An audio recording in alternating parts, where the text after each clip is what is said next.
Warahmatullahi wabarakatuh. Selamat datang kembali di channel Klana Klon TV. Kita bakal membacot dengan salah satu narasumber. Ya, beliau bakalan cerita tentang pengalaman dia selama menjalani kiprahnya di dunia namanya pendakian bisa dibilang kayak gitu.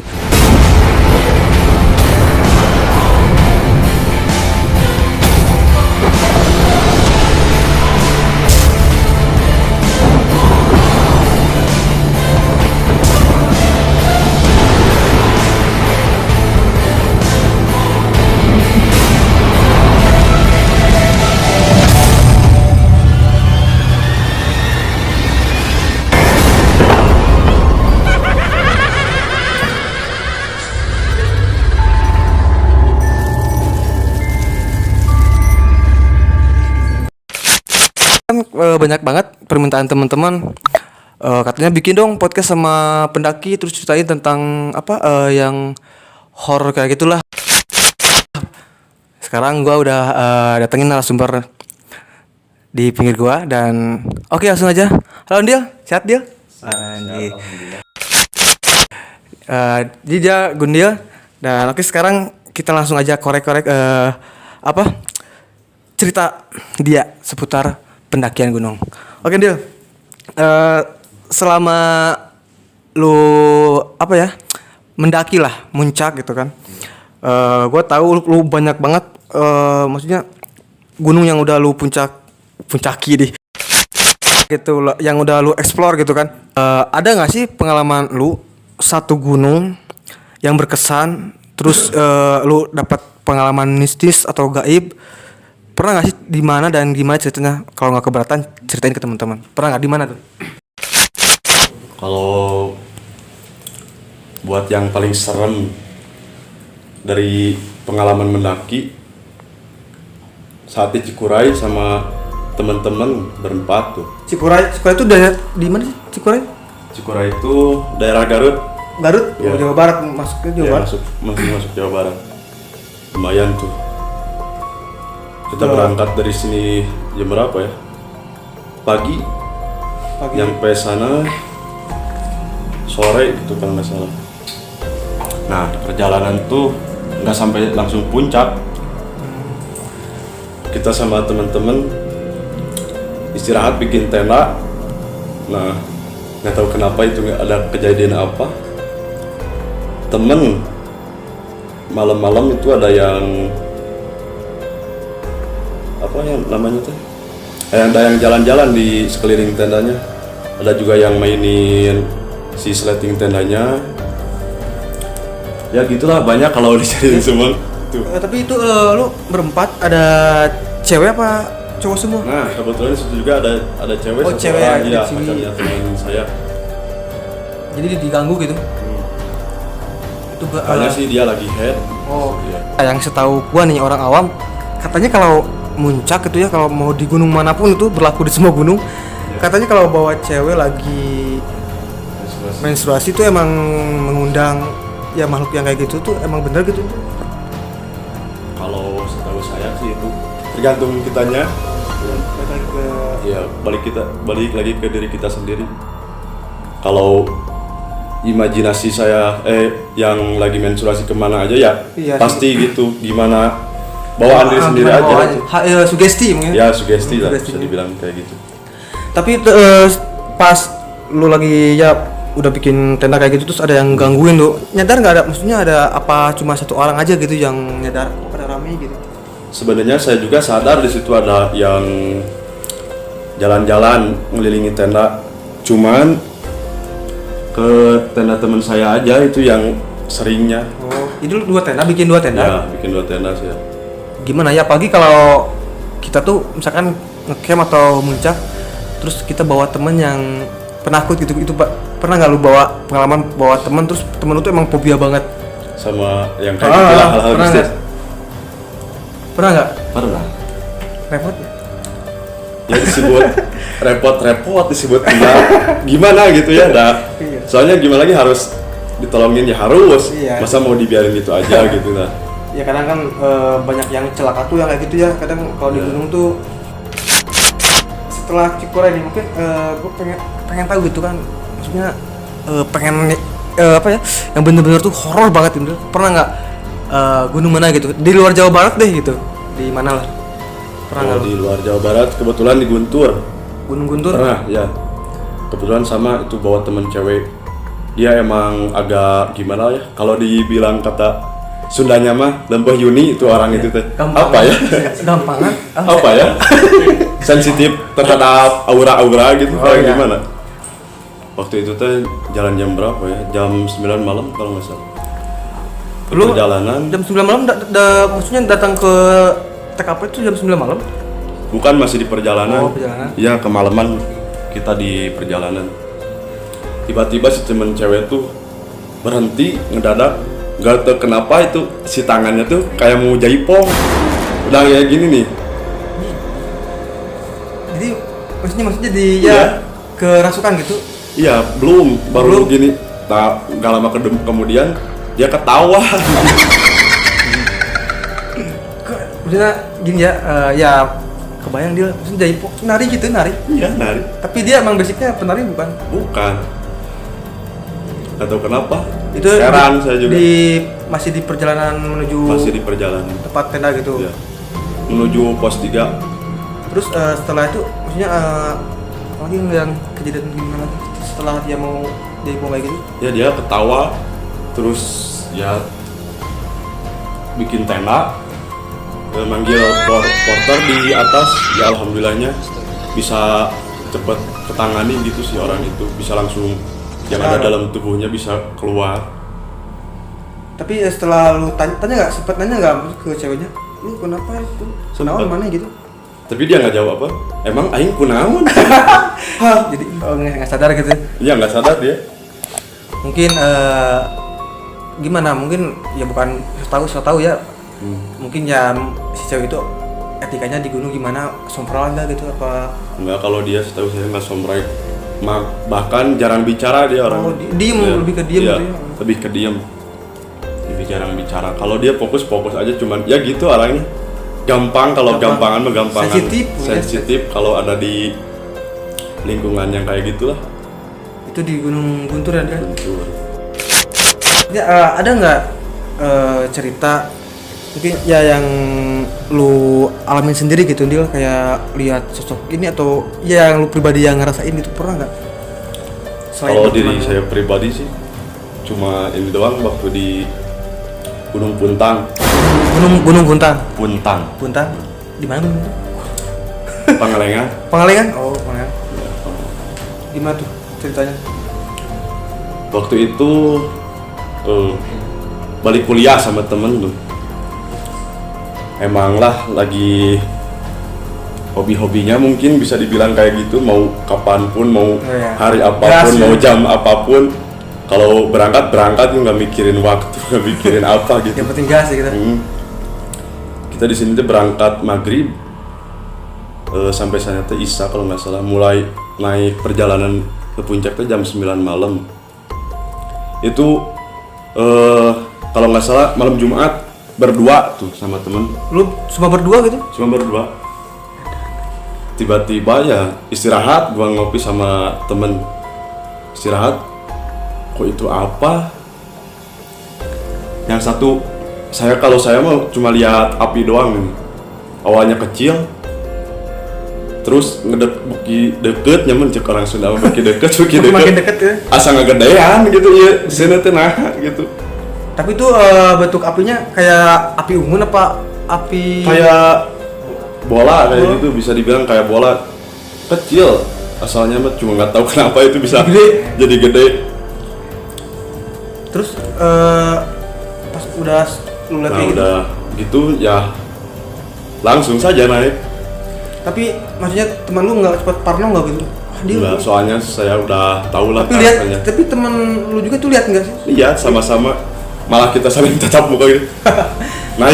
naik sudah sampai sana, sampai puncak sudah nggak ada siapa-siapa lagi, Oh, cuma berdua lu? cuma berdua satu tenda. Tapi maksudnya si api itu durasinya lama nggak? Lumayan. Apa yang lu lihat? Lumayan ada sekitar 5 menitan lah itu Kalau nyalanya. kalau di gunung itu kayak api gitu tuh bisa dibilang apa? Beraja mustinan sih gini. Panas. Banaspati. Benernya gitu. Betul Banaspati itu tuh emang jin menyerupai api itu gimana sih gitu teh? Si Banaspati gitu teh? Kalau disebut mah kayak apa? Gesekan. Oh, jadi Gesekan dari bangsa jin sama bangsa jadi iya, jadi berwujud kayak gitu. Api gitu. Tapi ya maksudnya setelah lu lihat bola api itu terus ya lu mungkin langsung bikin tenda tuh ya sama temen. Ada gangguan lagi ya, maksudnya setelah itu makin gimana gitu? Apa lu udah biarin gitu? Udah jadi biarin, alhamdulillah tuh udah nggak ada apa-apa gitu sampai ke puncak. Nah udah turun dari puncak sampai base camp, kita nanyain ke yang jaga pos itu. Saya tanya, bah siapa yang malam naik, siapa yang bikin api unggun di atas? Kata siapanya tuh, saya nu naik, saya usaha dengan mana humpul doaan, saya usaha deh. Emang kosong pas hari itu. Kosong hari itu. Ya kalau gimana ya dia, kalau gue di posisi lu ya gue nggak bakal terus sih muncak balik ke mantau ke balik aja karena ya gimana Balik deh sih dihanap deh. iya sih serba salah aja, serba salah.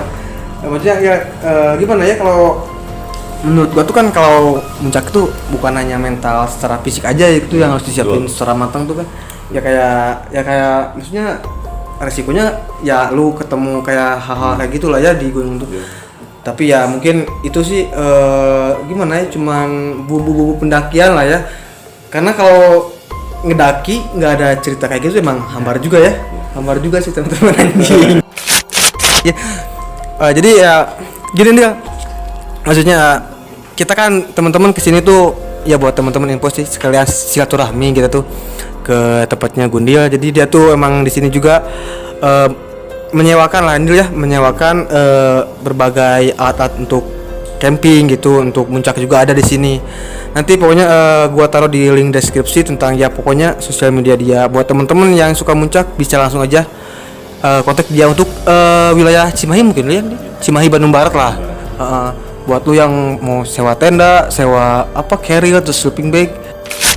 Gini ya, kalau di dunia YouTube nih ya, yang gua lihat gitu kan seputar apa podcast pendakian yang apa yang lagi hits mungkin yang tenar tuh Gunung Lawun dia.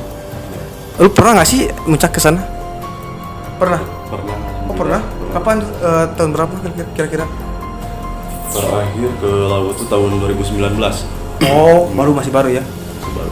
Terus Itu sama saya cuma berdua sama abah-abah kalau disebut, udah aki-aki lah itu. Tapi dia itu Masya Allah, maksudnya teman kampung di sini apa teman pendakian gitu? bukan abah itu ketemu di gunung. Oh ketemu di gunung. Iya. Kebetulan dia ngajak ke sana. Ya saya berangkat. Terus ada cerita ini enggak? Ya pokoknya di Lawu gitu kan, katanya Lawu tuh serem kan, horor. Mungkin lu bisa ceritain gitu kan yang lu alamin selama di Lawu tuh gimana gitu. Versi lu gitu. Kalau di Lawu sih lumayan nggak terlalu ini, kalau soal mistis-mistis gitu emang ada. Iya. Cuman alhamdulillahnya saya nggak ngerasain gitu kalau waktu di Lawu mah nggak ada halangan apapun lah gitu. Cuman di sana dinginnya ampun. Lu berapa hari tuh Sore. muncak di sana? Cuma 1 hari doang. 1 hari. 2 hari 1 malam. Gini dia kan gue belum tahu nih ya, maksudnya gimana rute si Lawu sendiri tuh. Yang gue lihat tuh kan katanya ada pasar setan. Lu waktu lu apa ngecamp ke sana sempet lewat gak? Sempet di sana. Lu tahu nggak rumor soal pasar setan itu? Tahu? Udah tahu. Sebelumnya kan kalau saya sebelum daki itu searching dulu. Oh iya, pasti research ya. Ya research dulu lah. Gimana treknya, berapa perjalanannya itu harus sebenarnya. Nggak asal langsung, jangan asal langsung naik aja gitu. Iya sih. Ya. Harus dipelajari dulu mungkinnya. Harus dipelajari. Ya, treknya gitu kan. Gini nih mungkin ini kita mungkin lebih ke apa ya, ngasih edukasi nih buat teman-teman yang mungkin baru mau untuk nyoba jadi pendaki gitu kan. Mungkin selama lu perjalanan muncak sana sini gitu kan, beberapa gunung, dapat pengalaman gitu kan. Buat teman-teman nih yang baru misalkan mau belajar muncak nih kayak lu nih, pengen jadi pendaki handal gitu kan, ada tips gak? Maksudnya gini, kebanyakan gini ya Andil ya, beberapa kasus di gunung itu kan ada ya kayak yang nyasar terus kan ada yang celaka juga, terus ada yang hipotermia juga gitu kan. Kebanyakan mungkin mereka yang masih awam, dia nggak tahu kayak cara ngatasinnya gimana.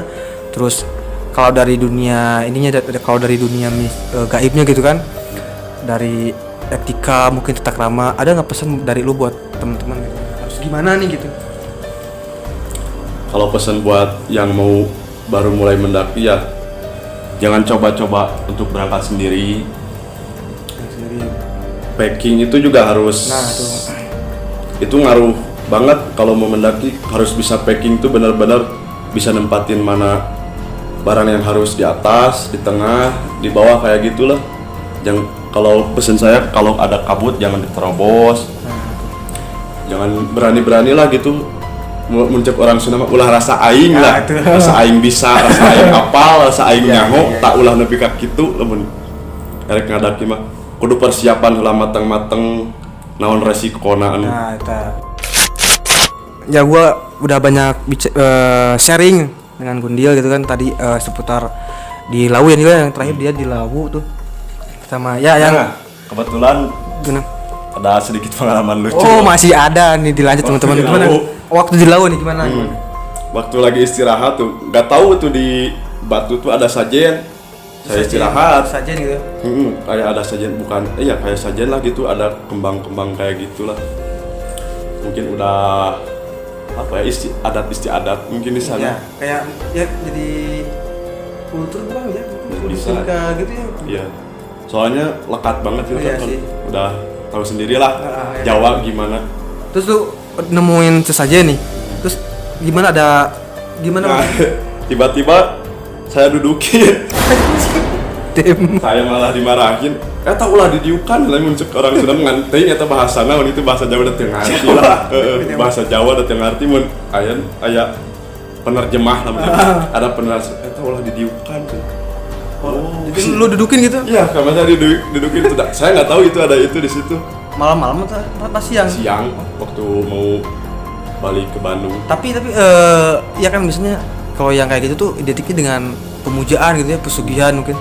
Terus setelah lu ngedudukin nih, ada apa maksudnya reaksi yang lu rasain gimana? Ada hal Ya, ini enggak? alhamdulillah sih, saya nggak apa-apa gitu kan. Kebetulan saya nggak disengaja, nggak tahu kalau disengaja usia kayak gitu mah. Ya mungkin efeknya beda lagi nggak kan? Iya nggak sengaja mungkinnya dia. Nah, mungkin segitu aja teman-teman. Apa cerita gua sama Gundil di sini sharing dia, beliau apa nyeritain tentang pengalaman dia nih tentang ya explore gunung ini gunung itu. Karena emang pribadi gue emang jujur emang fobia banget sih, ya kayak tempat-tempat alam kayak gitu karena punya history yang gimana dulu. Nah jadi kayak kepancing. Dulu pernah gue sama anak-anak nih camping nih dulu tuh. Gue pernah apa namanya kayak awalnya gue lihat ini ada sosok Miss K ya, kuntilanak di belakang, kun di belakang temen gue nih. Jadi gue lagi maghrib lagi ke bawah berdua, pas gue lihat ya di belakang dia tuh emang jelas banget kunti gitu kan. Dan dari situ gue emang udah nggak sadar, tiba-tiba udah di dalam tenda. Terus ya kata anak-anak, ya gue kejang-kejang kayak gitulah, kayak orang sakaratul maut lah. Tapi gue di situ emang nggak sompral lagi gimana dia. Cuma nih pas besoknya ketahuan ternyata ya tadi ke topik awal ada yang dia cewek gitu. Jadi temen gue tuh si botak tuh bawa ceweknya, lagi head gitu. Gue nggak tahu, dia nggak jujur juga. Pas pagi-paginya dia bilang itu pasnya ke gua dia gitu. Ya segitu aja teman-teman video dari kita berdua. Dan oke, mungkin buat teman-teman sekali lagi yang mau sewa alat tenda untuk teman-teman daerah Cimahi sama Bandung Barat, bisa nanti hubungin Gundil, nanti gua taruh kontak beliau. Dan ya makasih dia. Hatur nuhun. Oke buat teman-teman, akhir kata see you next time. Enjoy.